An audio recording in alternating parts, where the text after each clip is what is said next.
If you think about it, over the last few years, elections in Texas have actually gotten more competitive between the two parties.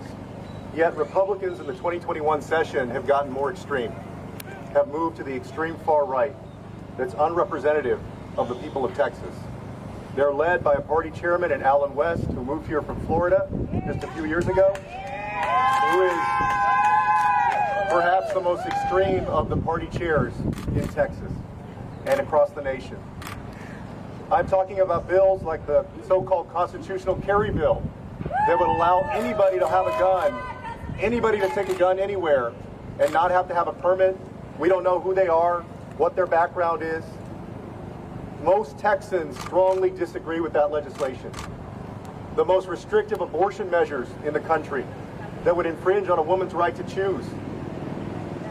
And Texas already has among the most restrictive voting rights measures, the ability for somebody to go to the polls and vote. And the response to more competitive elections in Texas by the Republican Party has been to try to stop people who disagree with them from voting by Republicans. Their answer is not to make voting easier. It's not to take Texas from ranking almost dead last in voter participation in the country and opening up the voting process, welcoming more Texans in to vote. Their answer is to hang on to power by stopping people from voting. Their strategy is not good governance. It's not great ideas anymore. Their strategy, Texans, is to keep you from voting. That's the Republican Party in Texas today, and quite honestly, it's the Republican Party across the country. And so we wanted to be here today to send a message to the folks in the chamber here and also to Texans that this is their chance to speak up. The Republican Party, Greg Abbott, Dan Patrick, Ken Paxton, who complains about voter fraud but is under indictment himself for fraud, they're trying to make it harder right now. They're on the cusp of making it harder for every single Texan to vote.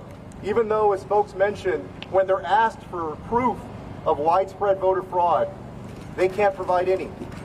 They can't point to any instance of widespread voter fraud.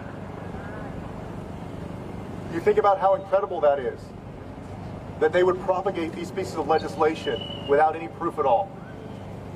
And so, if we're going to stop this bill from becoming law, Texans need to speak up now. Our business community needs to join the 75 Texas businesses or so that recently spoke up against this voter suppression legislation. We don't want to happen in Texas what happened in Georgia not too long ago, which is not only going to threaten the right of people to be able to go vote, but also going to cost our state economically. So please, I hope all Texans will speak up now.